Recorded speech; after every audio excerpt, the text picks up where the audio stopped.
Whether you're a man or a woman, this is not the time to put your ego at the forefront. Your ways that you used to actually enforce in your life to make things happen for yourself will no longer work. Especially when you know you've been living with a facade on. Especially if you've been under a calling to come more home to yourself, to become more fulfilled within your soul, to become more introspective about who you really are, not just what you want to become in this world. If you've been hearing this calling from the soul and yet you've been choosing to ignore this because you've been so immersed by the temptations of the material realm, now you will no longer be able to fulfill any requests or desires for accomplishments in this material world. Now is not the time to put your desires of the ego above the calling of your soul, the invitation to come home to yourself, to meet the divinity within. So if you have been experiencing blockages in your life, resistance from these things that you've been wanting to accomplish, it is because you're supposed to look at alternative ways to materialize these things. Once again, your methods where you have been putting on a facade will no longer work. Your method where you've been having to backstab or deceive people or misguide or mislead people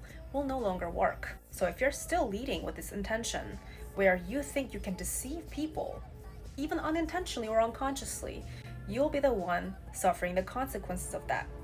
You'll receive the taste of your own medicine. For those who are receiving this message, it's likely that you know exactly what I'm talking about. It's probably why you're being called to listen to this message. Just because you're intelligent and smart does not make you exempt from the tests and tribulations that the source put people through. This is your time to start reconsidering what it really means to find fulfillment for yourself. What does it mean for you to actually connect with yourself and actually build an empire?